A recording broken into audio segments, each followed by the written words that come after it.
Hello and welcome to today's webcast presentation with Sedana Medical. With us presenting today, we have the CEO Johannes Doll and CFO Johan Spets. We'll do a Q&A after the presentation, and you can either type in your question using the form that's located to the right, or if you're calling in and would like to ask a question, please press star 9 to raise your hand and star 6 to unmute. We will then announce if it's your turn by saying the last four digits of your phone number. And with that said, please go ahead with your presentation, Johannes and Johan. Yes, thank you very much for that kind introduction. Very welcome to Sedana Medical's Q1 report 2024. Let us begin on page 3, please, with the highlights of Q1. This is now my 10th quarter at Sedana Medical, and of course one that I'm very, very happy with because it really demonstrates the progress that we have made, and it's very satisfying to see that all of our hard work is translating into visible results. If you have followed us for a while, you know, of course, that the company is very focused on 3 strategic priorities. First, to bring Sedana back to a steady growth path in our existing business. Second, to reach break-even in our ex-US business as a first important step towards our longer-term profitability aspirations. And these two together, so a healthy growing business and the profits from it, will form a stable platform for our third priority to make headways towards our US approval and prepare for the launch in our largest potential market, which could put Sedana on a different growth trajectory. In 2024, we've come out of the gate strong. We have set a new all-time high in sales with 48.8 million SEK, which is up 29% versus last year, or 28% excluding the minor exchange rate effects we had during the quarter. I'm very, very happy that, like last quarter, all of our regions have contributed to the growth. We had very solid growth in Germany in the high teens, in our other direct markets, the pricing and reimbursement approval in Spain, and especially the MHRA approval in the UK are showing effect. And in our distributor markets, we've seen the first order from our main partner in South America since 2022, which was worth 1.4 million SEK. That order, is worth noting, is not recurring, as it's expected to be enough to meet the in-market demand for roughly a year in Mexico and Colombia. But also excluding this order, we would have seen higher sales in Q1 than in any other quarter before, including the COVID-19 period. Big progress also on the profitability side. For the group, we were still slightly negative by 1 million SEK, but we do show a positive EBITDA of 1.6 million SEK for the ex-US business. Admittedly, there was a positive FX effect of 2.3 million. That has helped a bit, but it's very, very clear that we are very close to a P&L with the EBITDA in balance, which is a very, very important milestone and one to be proud of, especially considering that I had to report the biggest EBITDA loss in Sedana's history only 14 months ago after the post-COVID year 2022. Therefore, I owe a big thank you to the entire Sedana medical team that has bought into and also executed a strategy that focuses on both streamlining the organization and simultaneously investing into profitable growth opportunities and grow the business. The cash balance stands at 361 million, which means that we continue to be financed to execute on our plans, including the US study and a launch in the US. Speaking of the US, you might have seen that we have had a busy morning with 2 press releases going out. Yesterday, we have recruited the last 2 patients for our Inspire ICU 1 trial, and also our second trial, Inspire ICU 2, is getting closer to enrollment completion with currently 23 out of 235 patients that are still remaining. So we'll soon be done enrolling patients, which also means that we can again leave our timeline unchanged. We're still planning for an NDA submission to the FDA in the first quarter of next year. If we then turn our attention to page 4, we can have a look at the longer-term sales development. With a sharp increase during COVID-19 and the following significant decline in 2022, the recent years have been quite a roller coaster ride. But with 2024, we are leaving the last shadows of the global pandemic behind us, as we now aim for a new all-time high in sales this year. And Q1 puts us well on track to deliver on that, and also gives us a little bit of a head start compared to our financial full year guidance. Then let's jump to page 5, please. I like this slide a lot as it shows the impact of all the hard work we have been putting into executing our strategy. We've worked very hard to streamline our entire organization, especially in our headquarters. We have reduced cost in non-customer facing activities across the company, and we've also cut back in countries where we did not see the momentum and the bottom line contribution that we were expecting. And we have done all of this to, of course, improve the bottom line, but more importantly, to be able to free up resources that we could invest in the front line, specifically in countries where we are operating very profitably and see strong growth momentum. For example, if I look at our German and Spanish teams, both very clear investment cases, we have increased the headcount of our field personnel by approximately 40% since the end of 2021. And that's in a time while the overall headcount in the company has decreased quite significantly. So quite decisive measures that we have taken, which also translate into quite substantial swings in the P&L. On the sales side, you can see the typical seasonality with less sales in the summer quarters, but overall, the trend is very much going in the right direction. And at the same time, we have moved from an EBITDA loss of more than 83 million SEK in 2022, which was a minus of 68%, to a P&L that shows only slightly negative EBITDA in Q1 2024, or even slightly positive looking at only the ex-US part. So there's no doubt that we are stronger and healthier business today. If we then move to page 6, please.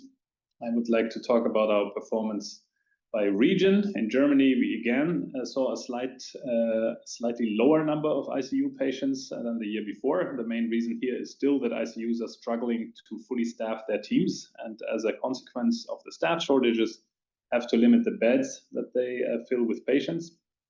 Again, a word of caution here, after the end of COVID, we do no longer have the same quality and granularity of publicly accessible data. So, for example, these numbers include both intubated and non-intubated patients, but they do show a certain trend.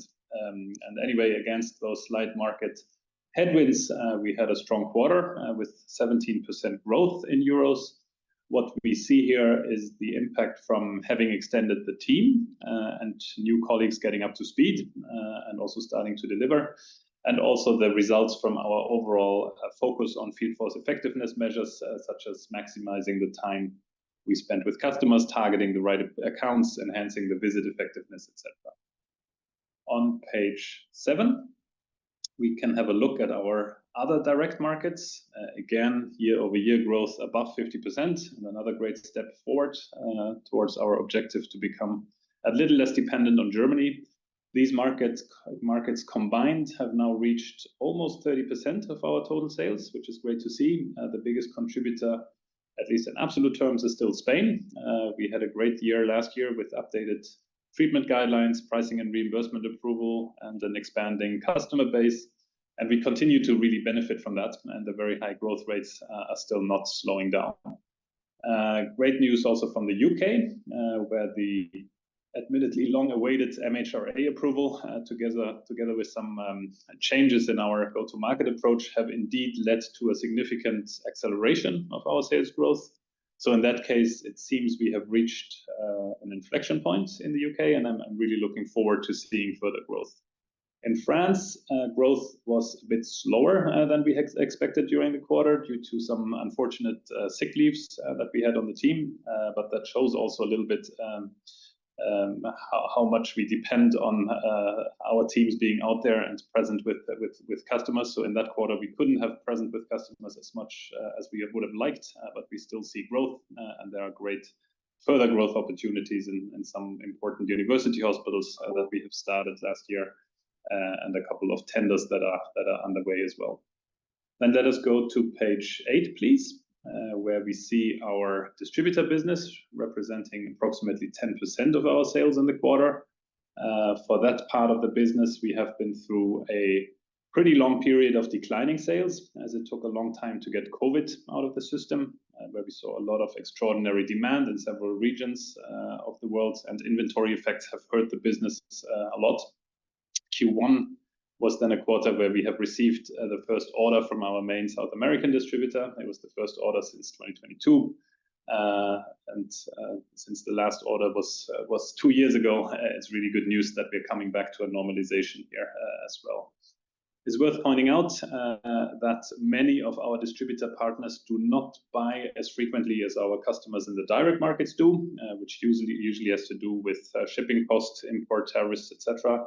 So also the South American order is one that is expected to fulfill the demand in Mexico and Colombia for approximately a year or so. So we will not see this kind of order every quarter. Outside this one order, the other distributors in aggregate showed a small growth of 3%. Then let's have a look at page 9, please. So where does all of this put us with regards to our full year guidance that we have published? We have promised to deliver a full year sales growth between 14 and 18%, excluding exchange rate effects, which compares to last year's growth of 16%, and EBITDA break even in our ex-US business during this year. On the sales side, the Q1 sales clearly the growth exceeds what we have guided for. We had 28% excluding exchange rate. So we are of course happy to have generated a head start versus the full year target already in Q1. And also on the EBITDA side, technically we've already done what we promised with a positive ex-US EBITDA in Q1. So great start for sure. Of course, it's too early to declare victory, and we will continue to work hard on both the top and the bottom line. We will leave the guidance unchanged for now, as it's still early in the year, but of course we see ourselves very well on track towards our goals. So let us switch gears to the United States on page 10. The US is our largest growth opportunity, and one of the reasons why we are so focused on turning the ex-US business profitable, as we want to be able to launch in the US based on a stable platform in Europe and one that generates cash. We have estimated the US market potential for our products to around 10 to 12 billion SEK, which is 3 times as much as in our current direct markets combined. And this is because, of course, a higher number of ventilator beds, but also a medical practice that favors intubation and mechanical ventilation more than we do that in Europe, and also an overall higher price level. So that attractive commercial opportunity coincides with the fact that we are dealing with a very concentrated customer base compared to other markets. Less than 5,000 hospitals have intensive care units, less than 3,000 have units with more than 10 beds. And those tend to be in the metropolitan area, so you don't need hundreds of key account managers to cover our customers. And based on that high commercial opportunity and comparably manageable investment size, it has led us to the decision to build our own commercial company in the US to launch inhaled sedation onto the US market. Having said that, as we've said before, we also keep the flexibility to complement our own presence with a potential partnership if we assess that a potential partner could help us get faster sales uptake, broaden our reach, leverage existing relationships, etc. If we could create more value overall, then of course we would consider that. We're still keeping the same timeline. We want to submit our NDA to the FDA in Q1 of next year, so in a year from today, or a little less. The dossier has hopefully already gone to the FDA. As we've said, one clinical study is done, Inspire ICU 1, and the other one, Inspire ICU 2, is only missing 23 patients. What will be happening, or what is happening after the enrollment is done, is a 3 and 6 months follow-up, where patients are receiving a call to assess their quality of life, their cognitive abilities, psychological state, etc. And we are using that time while that long-term follow-up is going on to write big parts of the dossier already. That work has actually started already a while ago. We will do a database lock on the main part of the study, so a lot can be done in parallel here. Adding the actual long-term data when it comes in will be relatively quick, so we can save time overall. If we submit Q1 next year, which is very much the plan, the standard would be a 10-month review time minus potential benefits from the fast-track designation that FDA has granted us. There are, of course, cases where fast-track products were approved in 6 months instead of 10. But again, as I've said many times before, the FDA is calling the shots here. We can only bring forward the best possible arguments, but at the end of the day, it's the FDA that decides, and they will only do that after the submission. So we're still making no promises on any kind of shortcuts here, even though we'd be very happy if we get them. If we turn to the next page, page 11, it's worth reminding ourselves that we're dealing with the same primary and secondary endpoints that we have successfully shown in our European trial, Z001. Does that mean this is a zero-risk trial? No, of course not. There's always risk in a clinical trial. But as there's no medical reason why our therapy would work in German patients but not in American patients, that risk is at least reduced compared to the average phase 3 trial. The primary endpoint, as in Europe, is showing that you can keep patients in a predefined target sedation range, and it's really the secondary endpoints that will hopefully show the real benefit versus propofol, as we have been able to do in the European trial. For example, if I were to highlight one of them, we know from our European trials that our inhaled sedation patients need less opioids, 30% less in Z001, and even 50% less in our pediatric trial, without these patients experiencing more pain. So now that's, of course, a great clinical argument in our everyday life in Europe already today. But if there is one country in the world that is most sensitive about avoiding opioids because of the devastating opioid addiction epidemic that's going on and more than 100,000 drug overdose deaths every year, it's of course the US and also the FDA, due to their own history, is very, very much focused on reducing the use of opioids. So bringing a therapy that will reduce the use of opioids in a very vulnerable patient population would be a major plus on the US market. We can then go to page 12, please. This is also a slide that I like a lot because it really shows the caliber of clinical trial sites that we are working with. You will find the most prominent institutions in America on that list, including, for example, Johns Hopkins, Columbia, Mayo Clinic, Cleveland Clinic, Harvard, Mass General, and the list goes on. So I'm just naming a few here. And that is not just great from an academic point of view, seeing how some of these key opinion leaders in the space just gather around this novel way of sedating patients in the ICU is just hugely encouraging and provides a great platform for future commercial success. Then page 13 gives you a little impression on the conferences, symposia, events, etc. that we have dealt with, inhaled sedation in Q1. I'm always very happy when we fill a room with people that are as excited about inhaled sedation as we are. And if I compare 2.5 years ago when I started in this role, we did fill the big rooms in Germany, but we're still very kind of exotic in other places. And today we really see hundreds of attendees at many of our events in different countries. So while you can't one-to-one translate attendance of a symposium into sales performance and nothing happens overnight, of course, I do see that inhaled sedation is developing into a true global movement in the ICU space.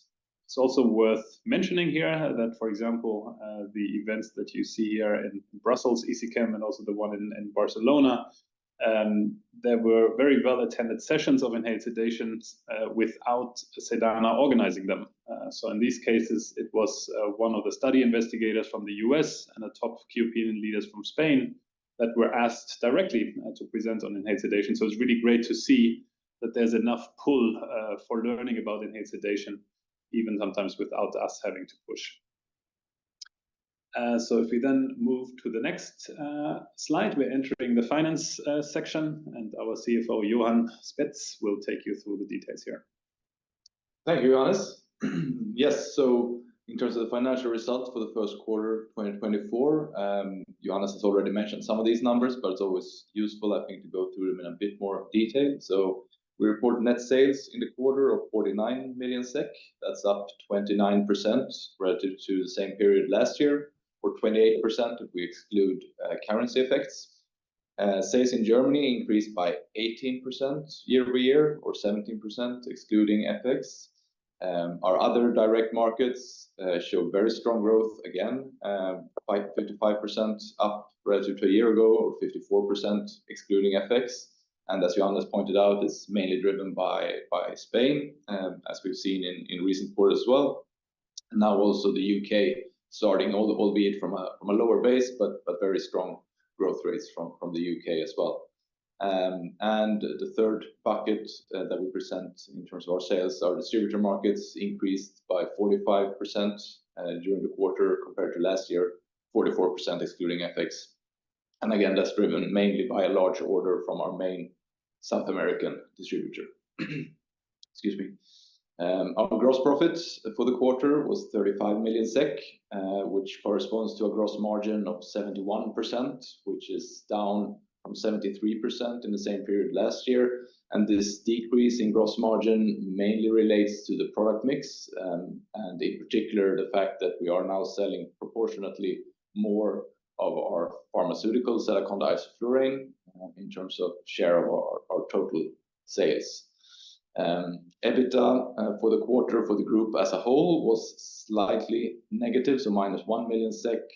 But importantly, it's a big shift compared to a year ago when it was minus 11 million SEK.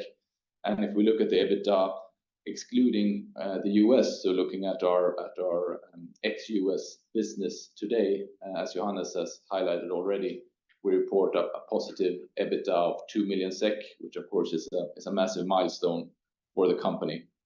If you look at what's driving this improvement in EBITDA compared to a year ago, it's mainly sales. So if you look at OPEX, we report a similar level of OPEX this quarter as we did in the first quarter of 2023 of 44 million SEK.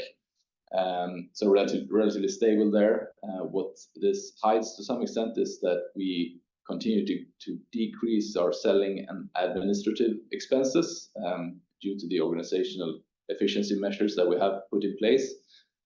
In the first quarter of this year, those gains were offset by increased R&D expenses, which is linked to the fact that we capitalized slightly less or had a slightly lower capitalization rate than the same quarter last year. But overall, OPEX in total very much in line with last year. Also worth pointing out here is that the EBITDA is helped, as Johannes also pointed out earlier, by a positive FX effect of 2 million SEK. But still, of course, a clear and important improvement in terms of EBITDA. And going forward, we continue to find ways to streamline our headquarter and administrative functions in the company to find further cost reductions, while at the same time also investing and adding resources to our frontline teams and customer-facing functions to really continue to drive sales growth. So this can be seen also in our staffing numbers. So during the quarter, we added 4 colleagues in Sedana Medical. So we're now at 90 people, including consultants, at the end of the quarter. That's up from 86 at the beginning of the year. And again, that's related to us adding field force personnel in our prioritized markets in Europe. And then if we turn to the cash flow and cash balance on the next slide,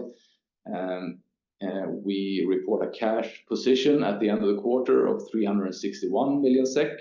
That's compared to 382 million at the beginning of the year. And this decrease is driven by investments in capitalized development expenditures, which is primarily our US clinical trials. If we look at the components of the cash flow during the period, we have cash flow from operations of positive 8 million SEK. That is including interest received of 4 million SEK and also a positive working capital effect due to delayed payments related to our US clinical studies. Cash flow from investments in the quarter, there you see we report a large positive number of 103 million SEK compared to a even larger negative number in the same period last year. And those numbers are very much influenced by us investing last year and this year getting repaid our deposits that we invested into to achieve better interest rates than we would in our normal bank accounts. So trying to adjust for those flows, we can see that investments in intangible assets, so mainly again our US clinical program, that type of cash flow from investments totaled 52 million in the quarter. And then finally, in terms of cash flow, so total cash flow, again, if we adjust for the deposits and the impact of that in this quarter and the corresponding quarter of last year, we see total cash flow amounting to minus 45 million for Q1 2024. Well, then perhaps just to add for some further explanation, so we have that total cash flow amounting to negative 45 million SEK. But then if you look at the top of the page here, you see that our overall cash position was only reduced by 21 million SEK in the same period. So the difference there is related to the FX gains that we make on our cash position that we hold in US dollars. So as you may remember, we have approximately 75% of our available funds in US dollars. So that's that effect coming through and helping our cash balance at the end of the quarter compared to our cash flow during the period. And again, we expect to be fully financed until break even and to be able to execute on our strategic plan, including US approval and launch. And as a reminder, we have no long-term debts in the company. And then on the next slide, you can see our largest shareholders at the end of the quarter, and we remain very grateful for your continued support. With that, I will hand back over to Johannes. Yeah, thanks, Johan. So to wrap it up, as always, let's take a step back, recap the investment case for Sedana Medical. Our business model lends itself to quite attractive profitability over time, and that is for two reasons. We continue to see good gross margins of 70% and up. So by definition, we can become quite profitable as a business when we reach scale. And on the customer side, we're dealing with intensive care units, not primary care doctors, so a relatively small target group that can be covered with a reasonable operating expense level on a local level. And we already have proof of concept for that in our main market, Germany. The majority of ICUs is already our customer today. The team is generating really attractive EBITDA margins on a local level. And while we're maybe not at the same scale yet, other countries like Spain and now soon also the UK are operating with similar EBITDA margins on a local level already. So we do have the proof of concept that we can run the business in a profitable way. So it's all about reaching scale, convincing enough hospitals to use inhaled sedation more broadly, and achieving profitable growth. And here we have convincing clinical data on our side showing that patients really benefit from inhaled sedation. And equally importantly, these days, we can also show that hospitals save real money with inhaled sedation compared to the previous standard of care. We have lots of places to grow, to create new Germanys. We're well underway in several markets, as you've heard today. We have regulatory approval in 18 countries in Europe.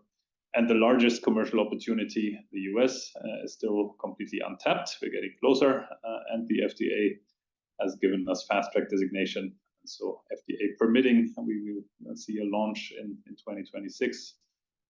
And let's not forget, very important, of course, these days, we still, as Johan just described, have a balance sheet that is still strong, and the commitment to get to profitability outside the US and not being dependent on external funding.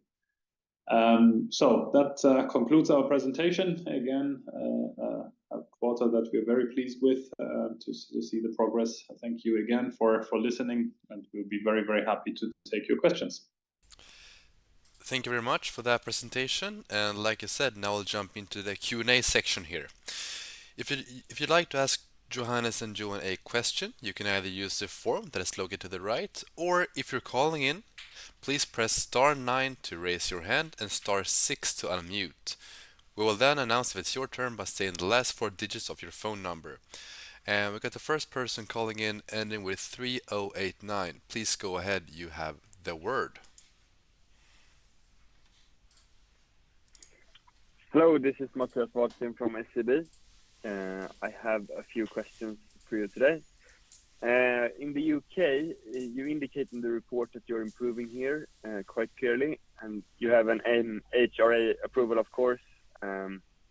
What I am wondering is that, if you could put this a little bit more into context, are there further sort of customers willing to listen to you now, or are you even seeing pull effects? Maybe a bit more sentences on the UK would be appreciated. That's the first one. Yes, so then let's take them one by one. Thanks, Matthias. Good question. So yes, the UK is definitely one of the markets we are very pleased with this quarter. The UK has been operating with a little bit of a disadvantage because we didn't have the full regulatory approval. Now that came late in the year after waiting a long period of time. And what we've seen then is a combination of things. So it has been customers that started up that maybe were waiting for that approval to be in place. So sometimes the dynamics in a hospital are such that it's quite easy to use the lack of approval as an excuse to delay the implementation of a treatment. So that has definitely helped. What's also helping us is, remember, we got a very positive NICE guidance before we had the regulatory approval, which is kind of the unusual order here. And in the UK, a NICE guidance, I mean, it's not mandatory to implement it, but it comes with a certain implementation expectation. So as a healthcare professional, you should follow what NICE is recommending. And now with the fully approved therapy, that has caused more customers to use our therapy more broadly. And what has come on top, and that's always a very, very important factor. We've also made progress just on the execution side with better focus, a better go-to-market model, and a team that is really performing well at this point. So it's difficult to point to just one reason. That the approval, of course, has helped. It's been a mix of new customers and old customers using more, plus better execution. So it's really a mix of things that has led to very, very positive development and a true inflection point if I compare to the growth before.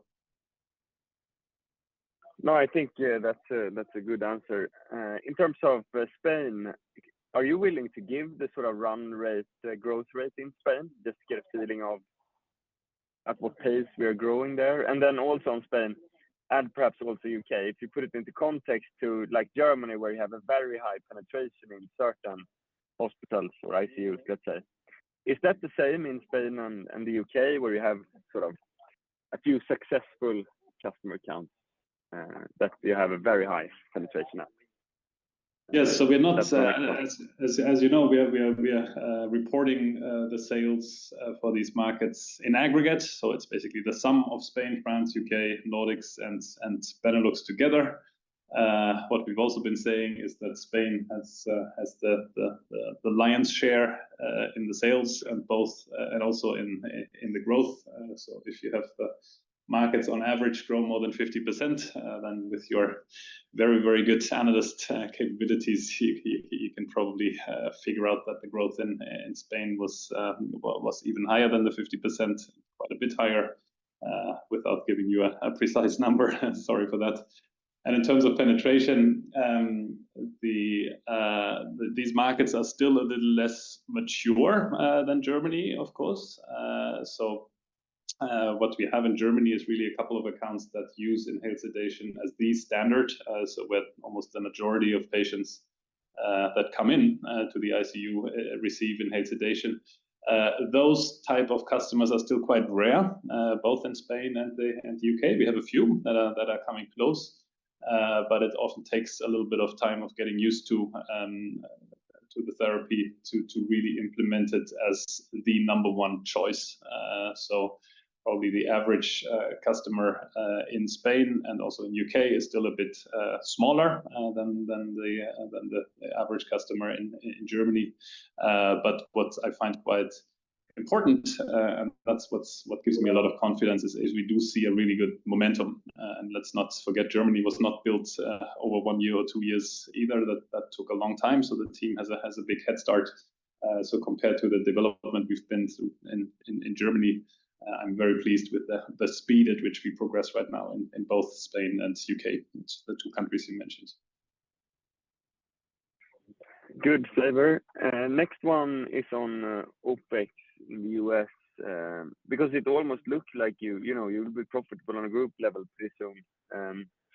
You don't need to talk about actual costs in numbers in the US, how it will develop going forward, but maybe a bit more on how you think about adding personnel and sort of what kind of personnel that you need end of this year and sort of into next year. That's the next one. Yeah, sure.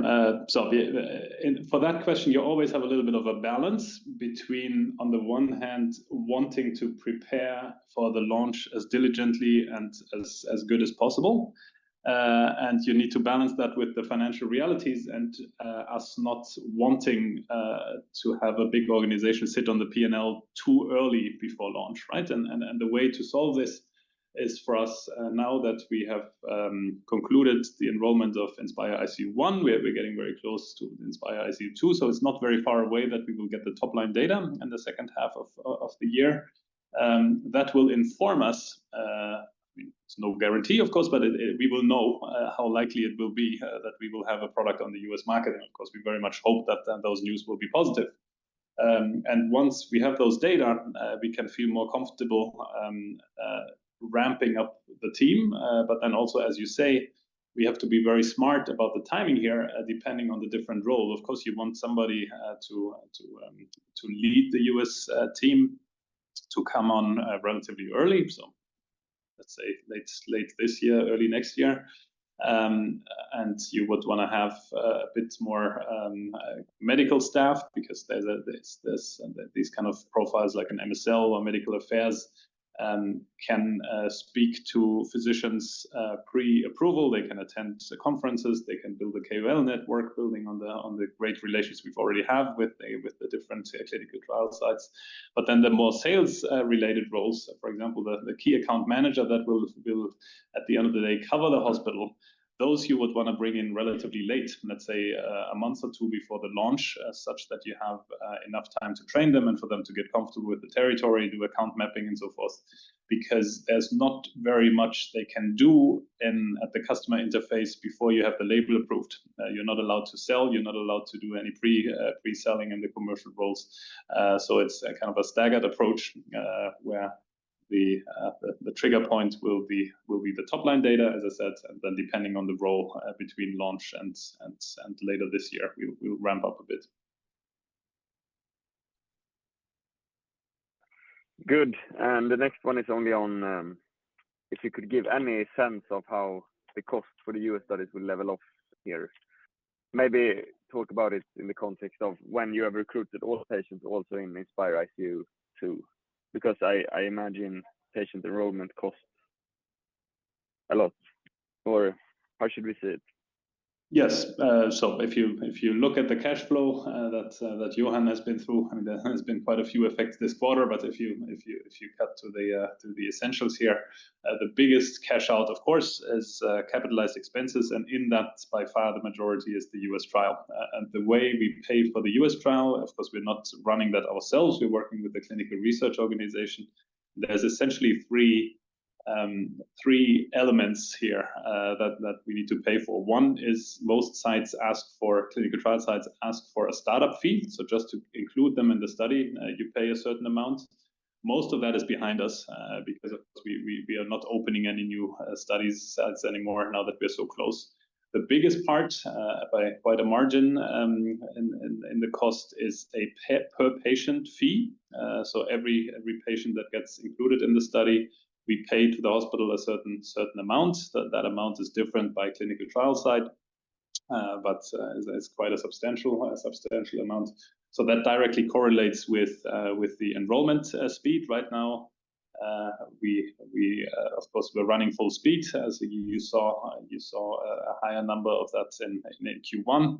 And Q2 will also still be quite high as we are enrolling a lot of patients. And then the last one is simply a fixed fee to run the project for the clinical research organization, which is why we have such a big interest in finishing the study on time, so we don't run over budget on that end. So what all of that means now is, as soon as we have stopped enrolling patients, the bulk of the spend will be behind us. We said that 23 patients are still missing in ICU 2, so it's a matter of weeks or a few months until that's done. And after that, you would of course still have a little bit of a lag effect from a cash perspective until all the invoices are paid and so forth. But with the study recruitment ending, that cost will come down quite dramatically. We will still have US cost for preparing the dossier, statisticians, medical writers, and so forth. but it will be nowhere close to what we have seen. So we will have a few quarters still with a little bit of a lag effect where the cash out on the US is quite high, but then that should be reduced quite a bit, which is also why we are confident to say that the cash level we have at hand will be sufficient to bring the product to market, because we will not see 50 million SEK cash out on the US trial per quarter for very much longer. Thank you very much for that. Okay, we'll move on with the Q&A here. And also a reminder to press *6 to unmute yourself. And we'll take the next person calling in, and with 6771. Please go ahead, you have the word. Hi, it's Filip Wiberg from Pareto. I believe most of my questions have already been answered, actually, but I just have one on the growth side here. So you seem to acknowledge that you got quite a head start towards your financial target now for the year, but I'm just wondering what it would take for you to update them. Is it just to see another quarter with similar results, or what would you want to see? Yes, I can understand your question for sure. We are off to a good start, as I've said. We are trending above, or quite a bit above, our full year guidance. Also, if you take out the South American order, which will not be recurring every quarter, as I said. Still, this was 1 quarter out of 4, right? So the seasonality we have in the business looks a bit different every year. For example, Q2 last year was quite strong in relation to Q1. So let's see how things develop, and then we can assess what that means for the full year guidance. As a general note, as I've said before, I like to be a bit cautious when planning for the revenue side, because it makes it easier to stay very disciplined on the cost side. We want to build a company that does not need 28% growth this year every quarter to break even. We've made very good progress over the last 5 quarters, as can be seen in our P&L, by both growing the sales and saving cost at the same time. But we cannot at all afford to become sloppy in where we invest and where we don't. So we must keep the focus, and as much easier to do, I think, with a slightly more cautious revenue planning. Now, of course, if during the year we come to the conclusion that the guidance should be changed, and the board of directors sees more upsides in this year than we have previously guided, then we will of course adjust that. But I think doing that after a Q1 with still the majority of the year to come, that would be a bit premature. Okay, thank you. And just the other one, so this South American distributor, that can be counted as a one-off, but were there any other such that can't be counted as recurring revenues? No. So we singled out that one because it is for the distributor business a comparatively large order, but the fact that it's recurring is actually not so unusual for the distributor side. So a normal hospital will buy our products, let's say, every 6 weeks, every 8 weeks. So they have a little bit of a stock, but they buy quite regularly. For many of our distributors, not all, but many of our distributors, it's like a once a year purchase, sometimes even less often. And therefore, that has to do with like import tariffs, shipping costs, and so forth. So it's a different dynamic in that business. So we always have a little bit of that phenomenon that, depending on whether an order falls on one side or the other side of the quarter, a quarter is stronger or weaker. But we did single out this one because it was a little larger than what we usually see. But there's no other effect in the sales of that size, or even close to that size, that would be worth mentioning as non-recurring. Okay, thank you very much. I believe you had handled all of my other questions already, so thank you. Sure. And we'll move on with the written questions that we got. And we'll start with the first one here. Can you please explain which factors will have the most impact when you set the pricing of inhaled sedation in the US, given FDA approval? Yes, so it's probably a little premature to answer that question. we still have some time. But the way to think about it is, of course, it will depend to some extent on the clinical trial results that we will get. So in Europe, we were, as you know, fortunate enough to show that in many aspects, inhaled sedation is better than propofol when it comes to how fast patients wake up, how much spontaneous breathing you see, how much opioids they use, etc. The more of these benefits we will see in the study, and the more of these claims we get approved, so we can talk about it. Of course, the more pricing flexibility we have. And of course, what we will also take into consideration when setting the price is that a hospital, and we hope to show these results in the US trial as well. But if it's similar to what we've seen in Europe, we will be able to say that a hospital has a direct financial benefit from using our therapy, because our patients would leave on average the ICU 3.5 days earlier, based on the European results. And that, of course, makes a big difference for a hospital, because the intensive care unit is the most expensive place to do care in a hospital. So from that perspective, it's very important for us to also consider how much value we're actually creating for the customers. Now, giving a price level at this point in time is, as I said, is too early. What, of course, we hope for is that we can benefit from the fact that a lot of comparable therapies are sold a bit more expensively in the US. Medical devices on a general level are a bit more expensive in the US.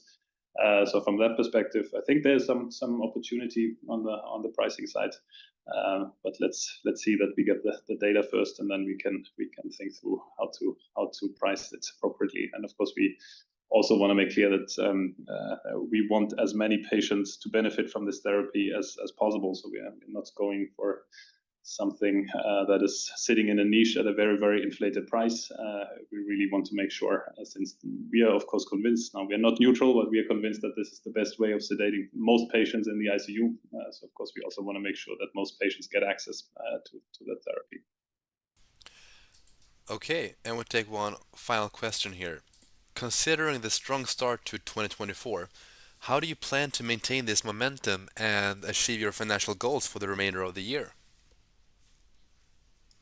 Yeah, so I think we've at least partly addressed that question. Is a great start into the year. We're trending above what we have given out as our goals for the year. So we guided for 14 to 18%. Now we have 28% growth in the first quarter. That definitely puts us on a great track.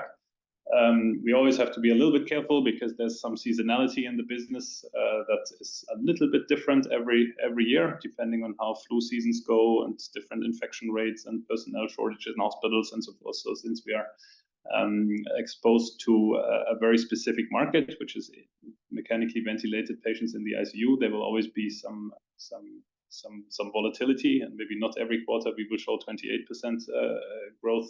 But what's very important for me is that we really see good momentum, both in our mature market in Germany, where we've continuously grown at good rates now for a while, and especially also in the other direct markets, Spain, I've mentioned UK, also France, that have shown growth rates for 50% and up very consistently for a pretty long time now. So if we can maintain that and at the same time keep some discipline on the cost side and continue to focus on profitable growth opportunities, I see a very good future for us. And then of course when we then get to a point where we can add the US to the mix, which is by far the biggest potential market, with 3 times the potential compared to the European markets, I think this can be very exciting. Okay, we have Matthias from SEB with another question. Please go ahead. You have the word again.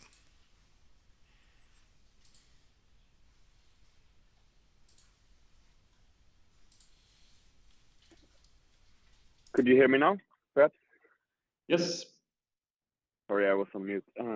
I wondered if you, to end this conference call, maybe it requires a long answer, but if you could speak a little bit about the, bar for success in the Inspire ICU studies, perhaps. What do we want to see perhaps looking at the secondary endpoints, some of the more important secondary endpoints, and also in terms of sort of the most common adverse events, what we want to avoid to see. I mean, it requires a long answer, but maybe a few thoughts. That's my so if I get to pick my own clinical study results, which would of course be a luxurious position to be in, and the one thing to know is that we've built that study based on the study we've run in Europe and what we know worked and what we know didn't work. So that's of course a great advantage to be able to design the study based on that level of experience. So the basic that of course we want to see is that we meet the primary endpoint and show that you can sedate patients with isoflurane as well as you can do that with propofol. That is important from a regulatory perspective, so that the approval will depend on that. At the same time, commercially, it's not a fantastic story yet. If you basically just say, hey, we'll be launching something that can do the same what you already have. So that of course is not enough. And this is where the secondary endpoints come in, where we, as you know, we've shown benefits in spontaneous breathing, wake up times, and opioid use in Europe, and then also showed the health economic benefit by the shorter ICU stay. All of these would be great to show in the US. Wake up times are important from a just workflow perspective in the ICU. It's of course much better for the patients if they can interact with their family earlier, if you can start physiotherapy faster. There's only benefits in the patients being awake faster. But if I were to pick one in the US that I think will play a larger role than it does in Europe, it's, as I alluded to before, opioids, because there's just so much more attention to avoiding opioids after having used opioids very liberally for way too long and having caused an addiction that is just probably one of the biggest healthcare crises that the US has seen or the world has seen. So from that perspective, if we can show that patients on inhaled sedations need less opioids, that I think would be a big swing factor in our favor in the US. On the side effect side, as you were, or maybe just to complete the efficacy, I think another wish, of course, is any data that is pointing in the direction that a hospital saves money with our therapy. So that could be ventilator time, that could be ICU-free days, that could be things like that. So everything that is saving the hospital money, and that is extremely important in the US. Because the financial incentives and also the awareness of purchasing decision makers of the impact on the hospital economics is much more pronounced in the US. So it's much more important whether or not you save the system money or whether you cost the system money. So that definitely would be great to show again, as we have done in Europe as well.